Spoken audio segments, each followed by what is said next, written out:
नमस्कार साथियों, आपके अपने चैनल में आपका बहुत बहुत स्वागत है प्यारे दोस्तों। वीडियो अच्छा लगे तो लाइक और शेयर जरूर कर दीजिएगा और अभी तक सब्सक्राइब नहीं किया तो प्लीज़ सब्सक्राइब जरूर कर लें चैनल को। बात करते हैं, आज हमारा टॉपिक है पृथ्वी एक परिचय दोस्तों। यहाँ पर दोस्तों जो कॉन्सेप्ट है, वन लाइनर में जो क्वेश्चन आए हैं हमारे, उनको हम क्लियर करने की कोशिश करेंगे। कोई डाउट अगर आपको रहता है तो आप कमेंट में उसका क्वेश्चन का सॉल्यूशन पूछ सकते हैं। पहला क्वेश्चन आता है हमारा, पृथ्वी का विषुवती व्यास कितना होता है। तो दोस्तों समझने की कोशिश करना, पृथ्वी का यहाँ पर विषुवती व्यास पूछा गया है। जैसे दोस्तों ये पृथ्वी है, पृथ्वी का जो विषुवती व्यास होता है, यानी कि यहाँ से यहाँ तक की दोस्तों जो गोल मटोल में बात करूँ, यहाँ से यहाँ तक की जो दूरी है दोस्तों वो कितने किलोमीटर है आपकी। ठीक है, विषुवत रेखा पे जो व्यास है दोस्तों वो कितना है पृथ्वी का, ये पूछा गया। तो ये है दोस्तों 12,756 किलोमीटर। तो पृथ्वी का जो विषुवती व्यास है वो 12,756 है, ये आपको यहाँ पर ध्यान रखना है। ठीक है, अगला क्वेश्चन आता है, पृथ्वी का ध्रुवी व्यास कितना होता है। तो ध्रुवी व्यास दोस्तों जो यहाँ से ऊपर जो है आपका ध्रुवी होते हैं, ध्रुव नॉर्थ पोल होता है, साउथ पोल होता है, उत्तरी ध्रुव और दक्षिणी ध्रुव के नाम से जानते हैं। तो यहाँ से यहाँ तक की दोस्तों जो दूरी है पृथ्वी की वो कितनी है, तो 12,714 किलोमीटर है। दोनों आपको याद रखना पड़ेगा दोस्तों। ठीक है, कितनी है, 12,714 किलोमीटर। तो पृथ्वी का जो विषुवती व्यास है और ध्रुवी व्यास है, दोनों आपको याद रखना है। विषुवती व्यास ज़्यादा है क्योंकि पृथ्वी अपने अक्ष पर घूम रही है और थोड़ी सी चपटी है इस कारण से। और ध्रुवी व्यास दोस्तों 12,714 किलोमीटर है।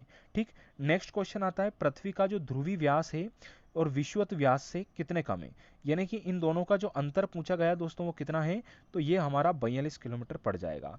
तो ध्रुवी व्यास और विषुवत व्यास के बीच में जो अंतर है वो 42 किलोमीटर का अंतर है दोस्तों। ठीक है, तो याद रखना, विषुवती व्यास 12,756, ध्रुवी व्यास 12,714 और दोनों का जो अंतर है वो 42 किलोमीटर के आसपास है लगभग।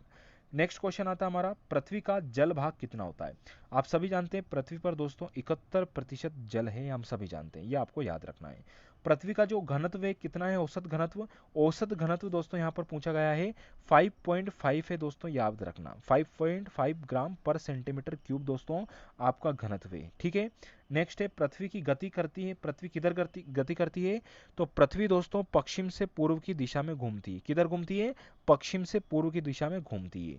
पृथ्वी का अक्ष घूमना क्या है, तो पृथ्वी दोस्तों अपने ही जगह पर दोस्तों घूम रही है, उसी के कारण दिन और रात होते हैं, ये आपको याद होना चाहिए।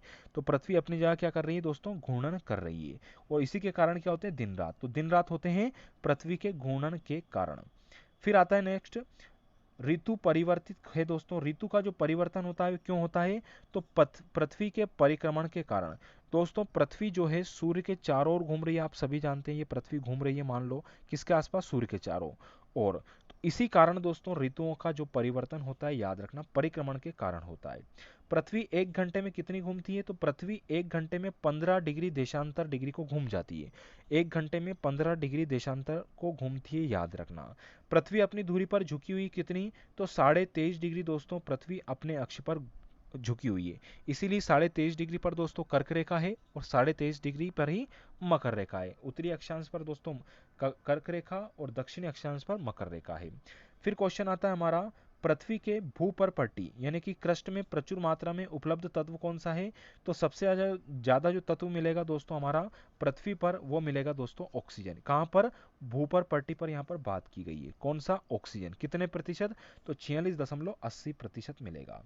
पृथ्वी गोल है किसने कहा था, तो पाइथागोरस ने कहा था दोस्तों कि पृथ्वी क्या है, एक गोल है। पृथ्वी की सतह के नीचे का द्रवीभूत शेल क्या कहलाता है, मैग्मा कहलाता है। तो पृथ्वी के नीचे दोस्तों जो लवण है वो क्या है, आपका मैग्मा हो जाएगा। पृथ्वी तथा सूर्य के मध्य अधिकतम जो दूरी है वो कितनी जुलाई को होती है, 4 जुलाई को दोस्तों मध्य अधिकतर दूरी होती है सूर्य और पृथ्वी के बीच में। इसी कंडीशन को हम अपसोर कंडीशन के नाम से जानते हैं। पृथ्वी और सूर्य के मध्य निम्नतम दूरी दोस्तों कब होती है, तो वो होती है 3 जनवरी को, जिसको हम उपसौर की घटना कहते हैं। दोनों कंडीशन समझना, पृथ्वी और सूर्य के बीच में ज्यादा दूरी होती है उसे हम अपसौर कहते हैं, और कम दूरी होती है उसे उपसौर कहते हैं।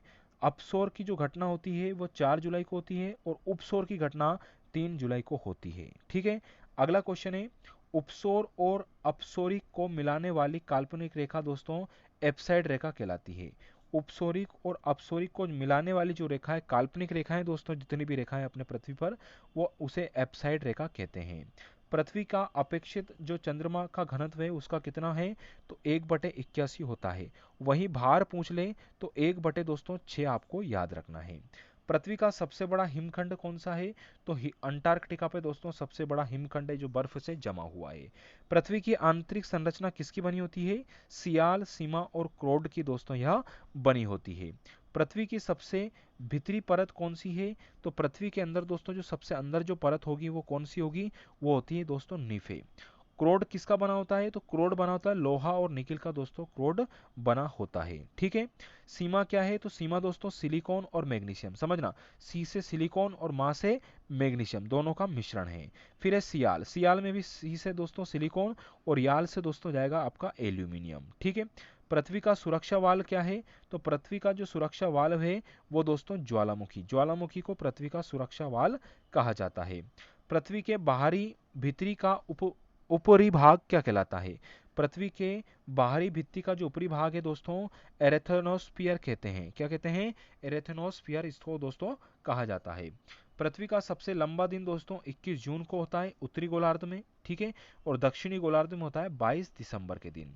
पृथ्वी का सबसे छोटा जो दिन है वो कौन सा है, 22 दिसंबर है उत्तरी गोलार्ध पर, और 21 जून है दोस्तों दक्षिणी गोलार्ध पर।